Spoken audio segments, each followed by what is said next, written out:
The classroom fell silent, not the comfortable silence of students waiting for a lesson to begin, but the heavy, suffocating silence of prey animals sensing a predator nearby. Professor Zilmoth floated at the front of the room, her translucent body shimmering with soft blue light. She was an ethereal being, one of the oldest species in the Galactic Academy. Her people had studied minds for thousands of years, and she believed deeply in second chances. Today's lesson would test that belief. The door opened with a soft hiss.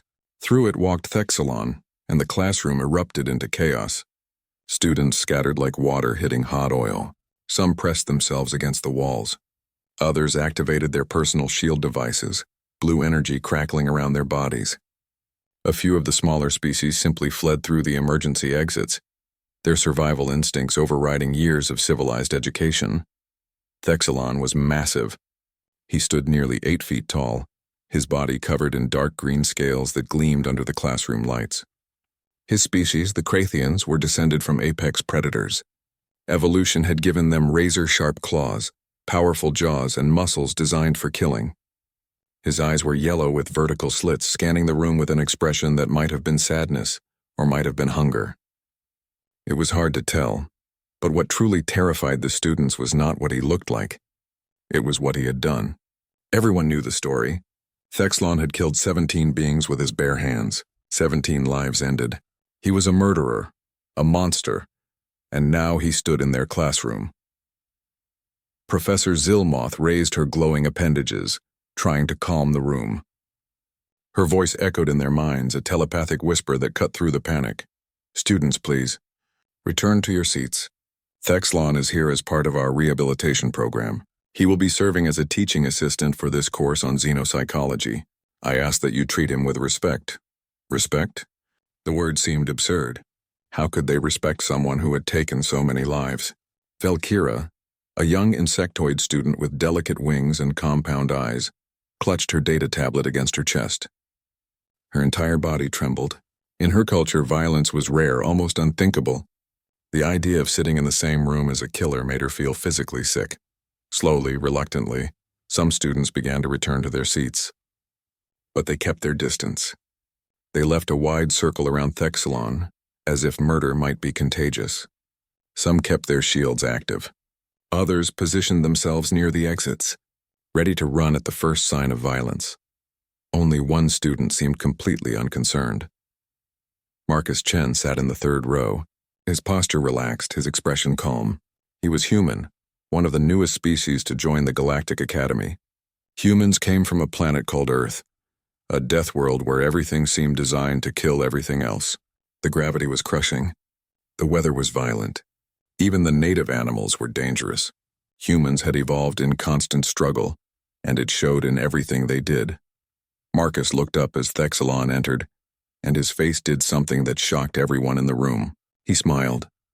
Not a nervous smile or a fake smile, but a genuine warm smile. Then he did something even more shocking. He gestured to the empty seat next to him. "Hey," Marcus said, his voice friendly and casual. "There's space here if you need it." The classroom went silent again. This time it was not the silence of fear, but of complete disbelief. Was the human insane? Did he not understand the danger? Humans were known for being reckless, but this went beyond reckless. This was suicidal. Thexalon stopped, his yellow eyes fixed on Marcus, searching for signs of mockery or trap. He found neither. The human's expression was open, honest, and completely without fear. After a long moment, Thexalon moved slowly toward the offered seat. His claws clicked softly on the floor with each step. Students leaned away as he passed, some holding their breath. He lowered himself carefully into the chair next to Marcus. The furniture groaned under his weight but held. For several seconds, neither spoke. The rest of the class stared at them as if watching a bomb that might explode at any moment. Marcus extended his hand. It was a human gesture of greeting, one that other species found strange and somewhat threatening. Thexalon looked at the offered hand, then at Marcus's face. "I'm Marcus," the human said simply. "Welcome to the class." Thexalon's massive clawed hand slowly reached out. His hand could have crushed Marcus's skull like an eggshell. Instead, he gently grasped the human's smaller hand and shook it once carefully. "Thank you," Thexalon rumbled, his voice deep and rough. "You are the first," The first what? Marcus asked. The first who did not run. Marcus shrugged, releasing Thexalon's hand and settling back in his chair. I figured you weren't here to hurt anyone. If you were, the professor wouldn't have brought you. Besides, everyone deserves a chance, right? Valkyra watched this exchange from 3 rows back, her wings buzzing with anxiety. She wanted to scream at the human. Did he not know? Did he not understand? But as she looked at Marcus's calm face and Thexalon's almost grateful expression, a tiny seed of doubt planted itself in her mind. Maybe the human did understand. Maybe he understood something they did not. Professor Zilmoth observed from the front of the classroom, her form pulsing with what might have been satisfaction. She had hoped for this moment, but she had not expected it to come so quickly, or from such an unlikely source.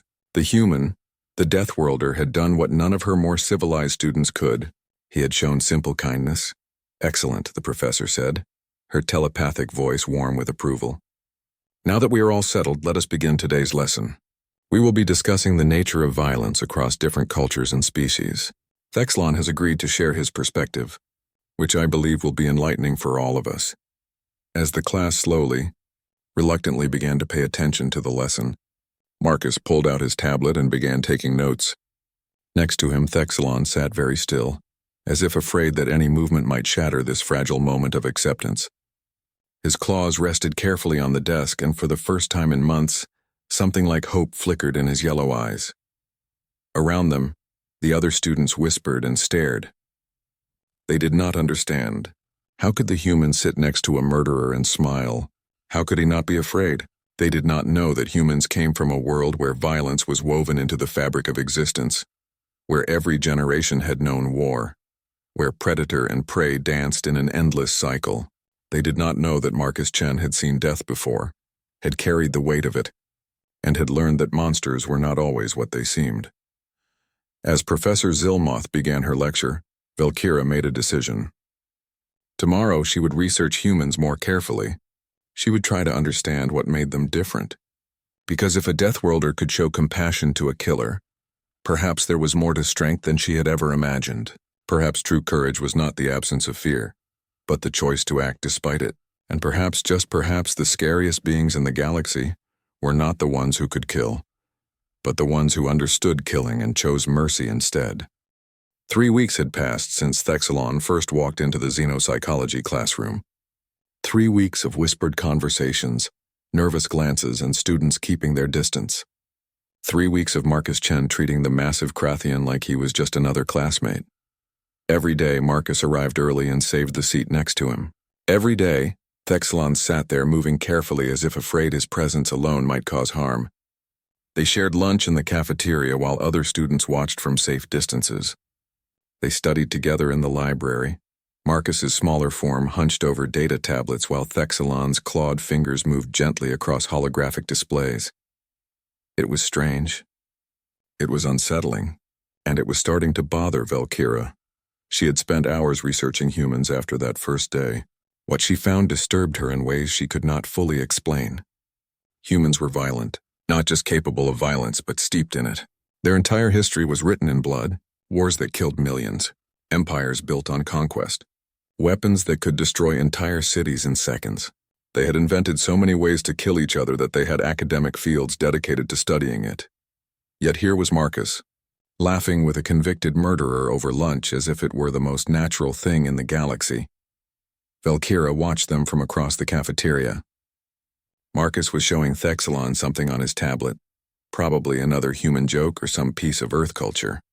Thexalon's expression was difficult to read, but his posture had changed over the past weeks.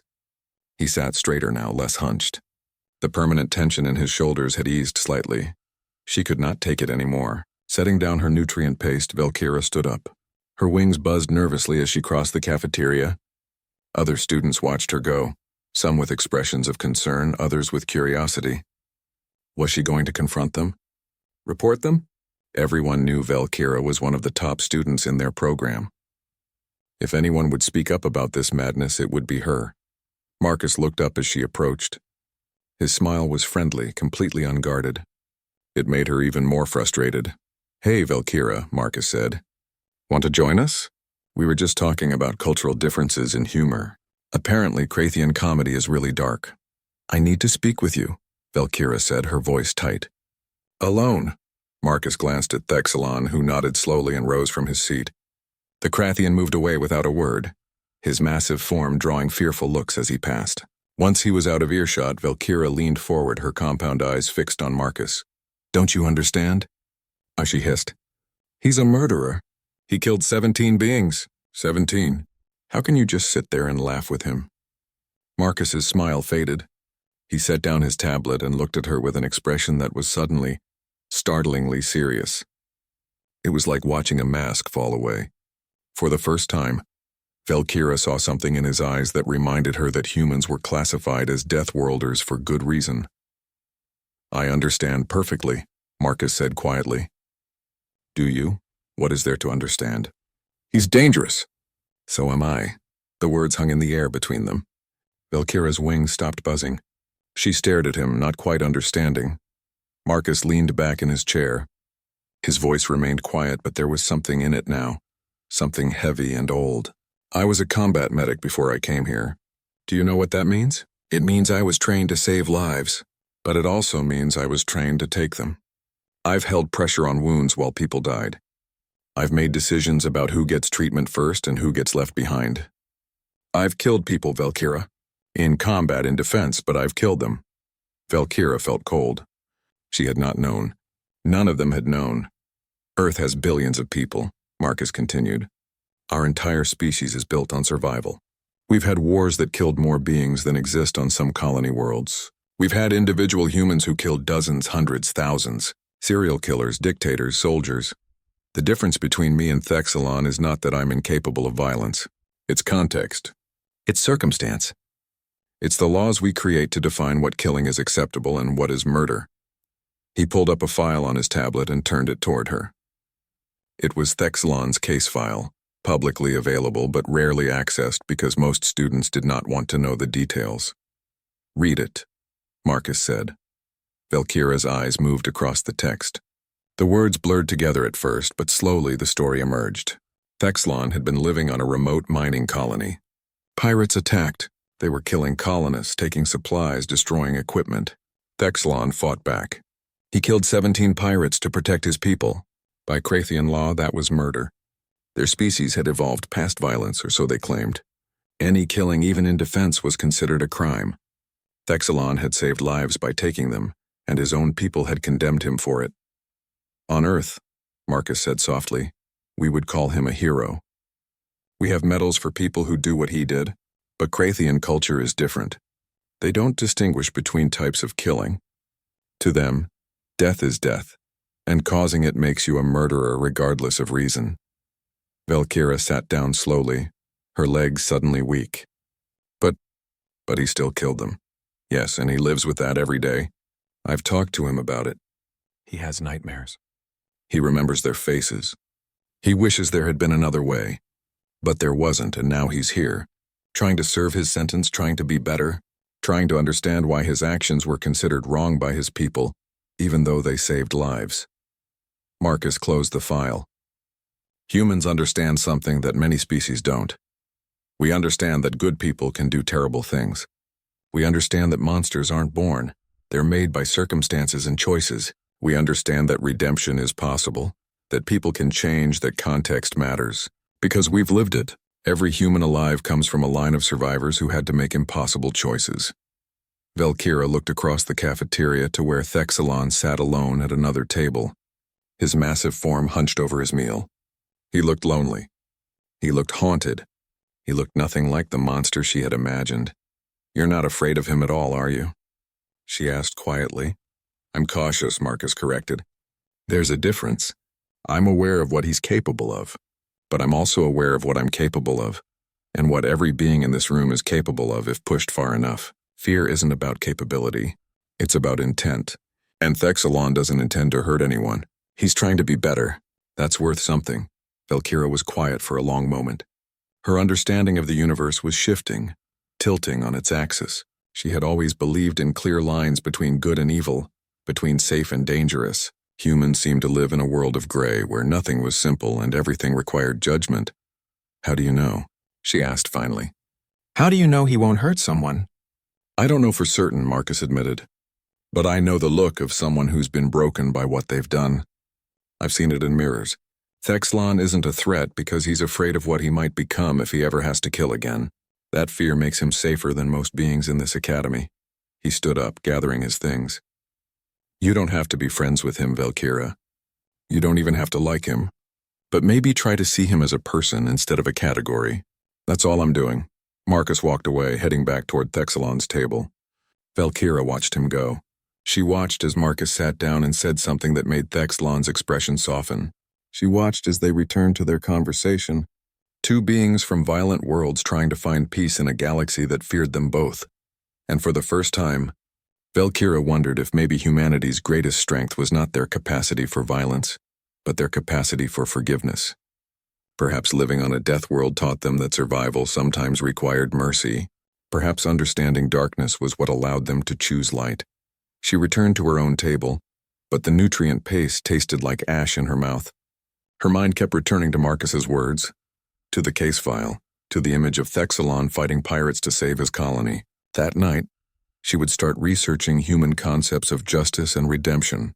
She would try to understand. Because if a human Deathworlder could see past the surface to the person beneath, perhaps she could learn to do the same. The corridor outside the advanced xenopsychology lab was empty at this hour. Most students preferred to finish their work and leave before the station entered its artificial night cycle. Marcus Chen and Thexalon were different. They stayed late, discussing theories and sharing stories from their respective worlds. These quiet conversations had become routine over the past 2 months. Marcus was explaining the concept of therapy dogs when he heard voices from around the corner. Angry voices. His instincts kicked in immediately. Years of training had taught him to recognize danger before it fully manifested. He held up a hand, signaling Thexalon to stop. They moved quietly to the corner and looked. 5 students had surrounded someone against the wall. Marcus recognized them immediately. Vexnar. They were a predatory species from the Outer Rim, known for being aggressive and territorial. Their families were wealthy, their status protected. They attended the academy because it looked good on their records, not because they cared about learning. The person they had cornered was Thexalon. Or rather, they had cornered where Thexalon had been moments ago. The massive Krathian stood perfectly still beside Marcus, watching his own harassment play out in confusion. No, Marcus realized, not Thexalon, a hologram. Someone had set up a projection in the hallway, probably as a trap or a cruel joke. But the Vexnar students did not seem to realize it yet.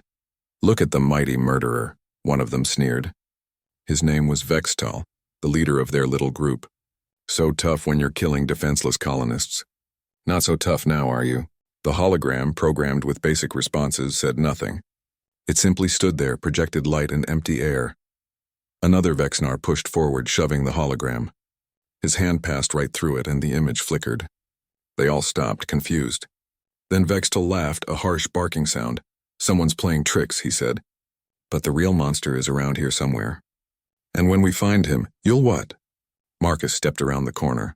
His voice was calm, conversational even. But something in his posture made all 5 Vexnar freeze. They were predators by evolution, and predators recognized other predators. Right now, Marcus Chen looked like something that had learned to hunt in a much more dangerous place than they ever had. You'll do what exactly? Marcus repeated, walking slowly toward them. Harass him, hurt him?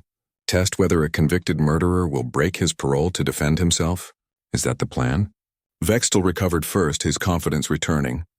This doesn't concern you, human. Go back to your death world. This is between us and the Krathian. See, that's where you're wrong, Marcus said. He was still walking forward, and despite themselves, the Vexnar students were backing up. Thexalon is my friend. That makes it very much my concern. Behind him, Thexalon stepped into view. The real Thexalon, not a hologram. All 5 Vexnar students tensed. Now they were the ones cornered, trapped between the human and the Krathian. The hallway suddenly felt much smaller, but Marcus did not stop talking. His voice remained conversational, almost friendly. That somehow made it worse. Do you know about Earth? Of course you do. Everyone does. It's the planet where everything tries to kill you. The weather, the animals, the plants, even the microorganisms. Humans evolved there. We survived there. Do you know how? None of them answered. They just stared at him. We became the scariest thing on the planet, Marcus continued. He was smiling now. Not a warm smile. A predator's smile, all teeth and no humor. We hunted megafauna to extinction. Animals 10 times our size, and we killed them all. We didn't have claws or fangs or venom. We just walked. And walked. And walked. We chased our prey until their hearts exploded from exhaustion. Do you understand what that means? We were so good at killing that we had to invent rules to stop ourselves from killing everything. He stopped walking. He was close enough now that they could see his eyes. There was something ancient in that gaze, something that remembered when humans were not civilized, when they were just another animal trying to survive. We had wars that killed millions, Marcus said softly. Not thousands, millions. We invented weapons that could destroy entire cities in seconds. We looked at the concept of mutual assured destruction and decided it was an acceptable military strategy. And then after all that, we had to learn to live with ourselves. We had to learn to forgive. We had to learn that even soldiers, even killers could become people again if given the chance. He gestured back toward Thexalon. He killed 17 pirates who were murdering colonists. On Earth, we would give him a medal. We would call him a hero. We would thank him for his service. Because we understand something you clearly don't. We understand the difference between a monster and someone who did monstrous things to protect others. Vextal tried to rally. You're trying to scare us with stories. It won't work. Marcus's smile widened. I'm not trying to scare you. I'm educating you. There's a difference. You see, the Vexnar evolved as ambush predators. You hunt in packs. You're strong, fast, and aggressive. Very impressive. But you've never faced a persistence predator before, have you? Something that doesn't need to be faster or stronger, just more stubborn. Something that will chase you for days, weeks, months if necessary. Something that will outlast you. He took one more step forward. The Vexnar students pressed back against the wall. Humans can run for hours without stopping. We can track prey for hundreds of miles. We can survive in environments that would kill most species, and we never ever give up. That's what makes us dangerous. Not strength. Not speed, determination. The kind of determination that built civilizations, crossed oceans, and went to space because we looked at the stars and decided we belonged there. The silence in the hallway was absolute. Marcus let it stretch out, let them really feel it. Then his expression softened slightly. The predator receded and he was just a student again. Almost. So here's what's going to happen, Marcus said. You're going to leave Thexalon alone. You're going to stop with the jokes, the harassment, and the hologram pranks. And if you have a problem with that, you can take it up with me. But I promise you, that's a confrontation you don't want. Is that a threat? Vextal demanded, but his voice cracked slightly. No, Marcus said calmly. It's a fact. Humans are very good at making problems go away. We've had thousands of years of practice. For a long moment, nobody moved. Then Vextal muttered something about reporting this to the administration and pushed past Marcus. The other Vexnar followed, their confidence shattered. They walked quickly, almost running, and did not look back. When they were gone, Marcus let out a long breath. His hands were shaking slightly. The adrenaline was wearing off. He turned to find Thexalon watching him with an expression that was difficult to read. You didn't have to do that, Thexalon said quietly. Yes, I did, Marcus replied. He ran a hand through his hair, suddenly looking tired. I really did. You were afraid, Thexalon observed. Your hands shake. Terrified, Marcus admitted. I hate confrontation. Always have. But fear doesn't mean you don't act. It just means you're aware of the stakes. Thexalon was quiet for a moment. Then he said, You spoke of humans hunting, of wars, of killing.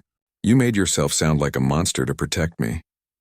I didn't make myself sound like anything I'm not, Marcus said. Everything I said was true. Humans are capable of terrible things. We have done terrible things. But we're also capable of incredible compassion, of forgiveness, of change. That's the point. We're not one thing or another. We're everything, and we choose what we want to be. Why? Thexalon asked. His voice was barely a whisper. Why do you defend me? You hardly know me. Marcus looked at him, and his expression was sad and knowing. Because I know what it's like to come home from war and have people look at you like you're broken. I know what it's like to carry the weight of things you had to do to survive. And I know that sometimes the only thing that saves you is one person who looks at you and sees a human being instead of a weapon.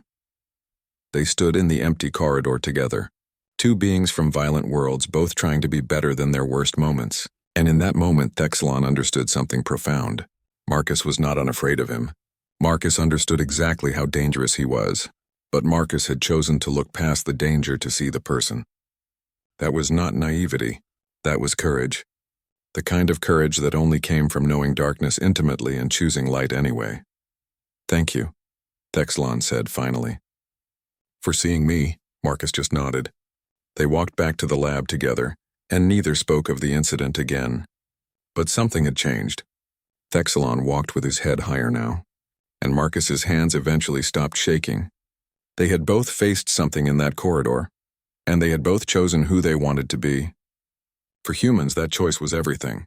It always had been. The word spread through Galactic Academy Station like fire through oxygen. The human had confronted the Vexnar students. The human had defended the murderer. The human had made predators back down without throwing a single punch. Within days, everyone knew.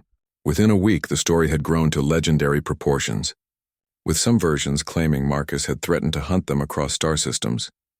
Valkyra heard at least 7 different versions before she finally went to the source. She found Marcus in the library, surrounded by data tablets and looking exhausted. Finals were approaching and everyone was stressed. But Marcus seemed particularly worn down, like he was carrying weight that had nothing to do with exams. "Is it true?" she asked, settling into the chair across from him. Her wings folded carefully against her back. "Did you really threaten the Vexnar students?" Marcus looked up and she saw dark circles under his eyes. "I didn't threaten anyone. I just explained human history to them. Apparently that was threatening enough." "You made them afraid," Valkyra said. "I made them think," Marcus corrected. "There's a difference." Valkyra was quiet for a moment, studying him. Over the past months, she had observed Marcus carefully. She had watched how he moved through the world, how he interacted with others, how he treated Thexlon. She had done her research on humans, diving deep into their history, their psychology, their culture. What she found had changed her understanding of everything. "I read about Earth," she said finally. "About your wars, your weapons, your history of violence. It's terrifying." "Yes," Marcus agreed simply. "It is, but I also read about your philosophers, your artists, your healers. You have people who dedicate their entire lives to helping others, even strangers. You have concepts like rehabilitation, redemption, second chances. You understand that people can change." Marcus set down his tablet. "We have to understand it. We don't have a choice. Every human alive is descended from people who survived terrible things. Wars, famines, disasters, violence. If we couldn't forgive, if we couldn't move forward, if we couldn't believe in redemption, we would have destroyed ourselves centuries ago. We almost did anyway. Is that why you helped Thexlon? Because you believe in redemption." "I helped Thexlon because he needed help," Marcus said. "Because I saw someone haunted by things he had to do and I recognized that look. I've seen it in mirrors. I've seen it in friends who came back from deployment. That's not the look of a monster. That's the look of someone trying to carry an impossible weight." "But you were a medic," Valkyra said. "You saved lives. I also took them." Marcus's voice was flat, emotionless. "In combat, you don't always have the luxury of just healing. Sometimes you have to protect your patients. Sometimes you have to make choices about who lives and who dies. Sometimes you have to do things that haunt you for years afterward. And when you come home, people look at you and they see a hero or a victim or a broken thing, but they don't see a person." He looked directly at her, and his eyes were ancient. "Someone gave me a second chance. Someone looked at me when I came back and saw past the trauma and the guilt and the nightmares. They saw a person who could still be something more than their worst moments. That saved my life. So when I see someone else in that position, I do the same thing. It's not complicated. It's just basic decency." Valkyra felt something shift inside her. She had been afraid of Thexlon because he represented violence in its purest form, but Marcus represented something more terrifying. He represented the choice. He showed that beings could be capable of terrible things and still choose to be kind. That capacity for both extremes made humans unpredictable, made them dangerous in ways she had not understood. "I want to apologize," she said quietly. "For what?" for treating both of you like threats instead of people, for not understanding, for being afraid of the wrong things. Marcus smiled slightly. It was tired but genuine. Don't apologize for being afraid. Fear is healthy. It keeps you alive. Just don't let it make your decisions for you. There's a difference between caution and prejudice. At that moment, Thexelon appeared from between the library shelves. He was carrying several data tablets, research materials for their final project. When he saw Valkyra, he hesitated, his massive form freezing mid-step. Valkyra stood up. Her heart was racing, but she forced herself to stay calm. She had made a decision, and she would follow through with it. "Thexelon," she said. Her voice shook only slightly. "I wanted to say that I'm sorry. I've been treating you unfairly. I judged you without knowing your story. That was wrong of me." Thexelon stared at her. His yellow eyes were wide with something that might have been shock. Nobody had apologized to him before. Not since the trial. Not since the conviction. People either feared him or hated him, but nobody had ever said sorry for how they treated him. "You don't need to apologize," he said slowly. "I understand why people fear me." "Understanding and accepting are different things," Valkyra replied. She was repeating something Marcus had told her, and it felt right. "You deserve to be treated with basic respect." "I haven't done that. I'm trying to do better now." For a long moment, none of them spoke. The library was quiet around them, filled with the soft hum of environmental systems and the distant sound of other students studying. Then Thexelon carefully set down his tablets and extended one massive clawed hand toward Valkyra. "Thank you," he said, "for seeing past the fear." Valkyra looked at his hand. It could crush her entire body without effort, but Marcus had taught her something important. Danger was not the same as intent. Capability was not the same as action. She reached out and placed her smaller hand in his. His grip was careful, gentle, barely touching her for fear of causing harm. Marcus watched this exchange with quiet satisfaction. He did not say anything. He did not need to. This was the lesson Professor Zilmoth had been trying to teach all along, but it had taken a human Deathworlder to show them how. Violence and compassion were not opposites. They were choices. Every being in the galaxy was capable of both, but what mattered was which one you chose when it counted. In the following days, something changed in the academy. Students started talking to Thexelon. Not many at first, just a few brave ones who had watched Valkyra's apology. But slowly, gradually, the circle of acceptance grew. Some still kept their distance, and that was okay. But Thexelon was no longer completely alone. He had friends now. A small community of people who had chosen to see past the surface. Valkyra became one of his regular study partners. She learned about Krathian culture, about their strict codes of conduct, about how devastating it was for Thexelon to be declared a murderer by his own people for actions that saved lives. She learned about the nightmares he still had, about the faces he saw when he closed his eyes, about his fear that he might one day have to choose between his morals and survival again. And through it all, Marcus remained the quiet center. He did not seek recognition or praise. He simply continued being a friend to someone who needed one. When asked about his actions, he always said the same thing. Someone had given him a second chance once, and he was just paying it forward. That was what humans did. They survived, they adapted, and they remembered that mercy was the highest form of strength. Professor Zilmoth watched her students with deep satisfaction. Her experiment in rehabilitation had worked, but not in the way she expected. She had thought exposure would normalize Thexelon's presence. Instead, it was the human who had shown everyone what true acceptance looked like. Marcus had demonstrated that understanding violence did not mean accepting it, and that showing compassion to someone capable of terrible things was not naivety but courage. The semester drew toward its end, and relationships that had seemed impossible at the start were now normal. The murderer had become a teaching assistant. The Deathworlder had become a bridge builder, and the frightened insectoid student had become someone who looked past fear to see truth. They were all still who they had always been, but they had chosen to be better versions of themselves. In the end, that was all any being could do. Choose and keep choosing, every single day. The emergency alarms shattered the peaceful evening like breaking glass. Red lights flashed throughout Galactic Academy Station, casting everything in blood-colored shadows. Students poured into hallways, confused and frightened. Many had never heard these alarms before. The station was supposed to be safe, neutral territory in a civilized part of space. Marcus Chen was in his quarters when the alarm started. His body reacted before his mind did. Muscle memory from years of training taking over. He was dressed and moving toward the door in seconds. In the hallway, he found chaos. Students were panicking, running in different directions, some screaming, others frozen in place. His training kicked in. "Everyone, move to the emergency shelters," he shouted, his voice cutting through the noise. "Follow the blue lights on the floor. Stay calm and keep moving." Some students listened. Others just stared at him. Then the station shook. It was not a gentle tremor but a violent lurch that sent people stumbling. Somewhere distant there was an explosion. Metal groaned. Air pressure shifted. The reality hit everyone at once. This was not a drill. The station was under attack.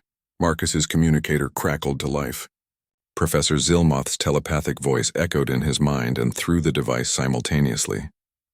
"All students proceed to emergency shelters immediately. Security has been compromised. I repeat, this is not a drill. Terrorist group opposed to interspecies cooperation has breached the station. Faculty will coordinate evacuation. Terrorists." The word hung in the air like poison. Marcus had heard about these groups. Radicals who believed different species should never mix, who saw places like the Academy as corruptions of natural order. They were dangerous because they were willing to die for their cause, and they wanted to take as many others with them as possible. A massive shape appeared at the end of the hallway. For a moment, students screamed, thinking it was an attacker.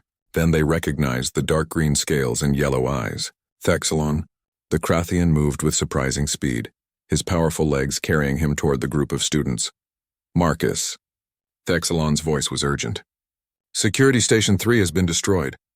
The terrorists are moving through the academic wing. We need to evacuate this section now." Marcus nodded. His mind was already working through the problem like a tactical puzzle. "How many hostiles?" "Unknown. At least a dozen. They're armed and wearing body armor. Station security is overwhelmed." Thexalon looked at the panicking students. "We need to protect them." Their eyes met. No words were needed. Both of them had been trained in violence, had tried to leave it behind, had hoped to never use those skills again. But when innocent lives were at stake, there was no choice. There was only action. "I'll take point," Marcus said. "You guard the rear. We move together, keep the group tight. Non-lethal if possible." "Agreed." Thexalon's voice was grim. They both knew what non-lethal meant in this situation. It meant controlling violence using precisely the amount of force needed and no more. It meant being more dangerous than the attackers while still holding on to their humanity. Marcus turned to the students. "Listen carefully. We're moving to Shelter Beta 7. It's 3 corridors over. Stay together. Stay quiet. If I tell you to run, you run. If I tell you to hide, you hide. Understand?" Heads nodded. Fear had a way of making people listen. Among the group, Marcus spotted Valkyra. Her wings were trembling, but her compound eyes were focused. She had chosen to trust him months ago. Now that trust would be tested, they moved. Marcus led, his body low, his movements efficient. He had done this before, cleared buildings, evacuated civilians, operated in hostile territory. The skills came back like riding a bicycle. Behind him, 40 students followed in relative silence. At the rear, Thexalon kept watch, his predator's senses alert for any threat. They made it 2 corridors before the first attacker appeared. He was a Zelthian, a species known for being methodical and logical. He wore combat armor and carried an energy rifle. When he saw the group of students, his weapon came up. Marcus moved before the terrorist could fire. Years of combat training compressed into seconds. He closed the distance impossibly fast for his size, knocked the rifle aside and struck with precise force at nerve clusters. The attacker went down, unconscious but alive. The entire encounter took less than 3 seconds. The students stared. This was not the friendly Marcus who joked in class and studied late in the library. This was someone else, something else.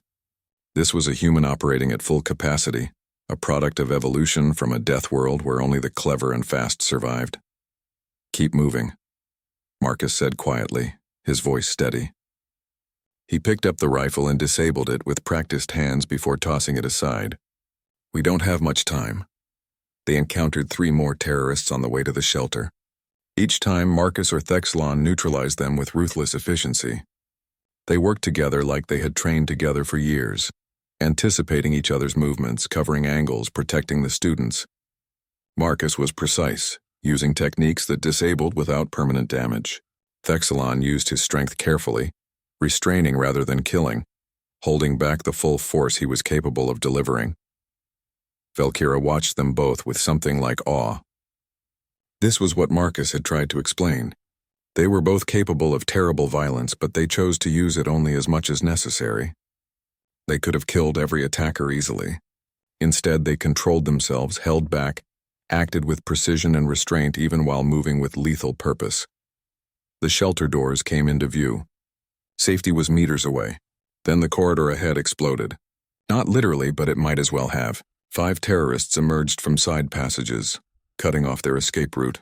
These ones looked more prepared, more organized. Their leader, a scarred Vexnar with cold eyes, recognized Marcus and Thexalon immediately. "The human and the murderer," the leader said, his voice filled with contempt. "How perfect. Kill them both. Leave the others as a message." Marcus felt time slow down. He could see the angles, calculate the outcomes, understand what was about to happen. The terrorists were going to fire. Students were going to die, unless he and Thexalon stopped them. But stopping them would mean crossing a line they had both been trying not to cross. Then Valkyra did something unexpected. She stepped forward, placing herself between the students and the terrorists. Her voice was clear and strong. "No, you want to kill beings who are just trying to learn? Just trying to understand each other? That makes you the monsters, not them." The terrorist leader laughed. "Brave words from someone about to die? Then you'll have to go through all of us," one said another voice. More students stepped forward. Not all of them, but enough. They formed a line, protecting each other, choosing solidarity over safety. They had learned something important in their time at the academy. They had learned it from watching Marcus and Thexalon. Fear was natural, but courage was a choice. The terrorist hesitated. This was not supposed to happen. Students were supposed to scatter, beg, break. They were not supposed to stand together. And in that moment of hesitation, Marcus and Thexalon moved. What happened next was almost too fast to follow. Marcus went low, taking out legs and weapons with strikes that were more calculated than violent. Thexalon used his massive frame as a shield, positioning himself to block shots meant for students while using his claws to disarm attackers with minimal injury. They were not trying to kill. They were trying to protect. There was a difference, and that difference mattered. The fight lasted 30 seconds. When it ended, all 5 terrorists were on the ground, disarmed, restrained, but alive. Marcus and Thexalon stood over them, breathing hard but uninjured. The students stood behind them, safe. Security forces arrived moments later, flooding the corridor with armed personnel. They secured the area, arrested the terrorists, and began medical checks on everyone present. Professor Zilmoth appeared, her ethereal form glowing with concern as she checked on her students. In the aftermath, as the adrenaline faded and reality set in, students gathered around Marcus and Thexalon. Some were crying, others were in shock, but all of them were alive because 2 beings who understood violence had chosen to use it only as much as absolutely necessary. "You saved us," Valkyra said quietly, approaching them both. "You could have killed them easily, but you didn't. We're not murderers," Thexalon said. His voice was heavy with emotion. "We never were. We're just beings trying to protect others." Marcus nodded. "The most dangerous beings in the galaxy aren't the ones capable of violence. They're the ones who understand it, can wield it, and choose mercy instead. That's what makes us different. That's what makes us better." In the days that followed, the story spread across the academy and beyond. The human Deathworlder and the Krathian murderer had saved dozens of students during a terrorist attack. They had fought with skill and precision, but more importantly, they had fought with restraint. They had shown that strength was not about capacity for destruction, but about the wisdom to know when and how to use force. Thexalon's sentence was commuted. The Krathian government, faced with evidence of his heroism, agreed that perhaps their laws were too rigid. Perhaps context did matter. Perhaps someone who killed to protect was different from someone who killed for pleasure or profit. It was a small step, but it was a beginning.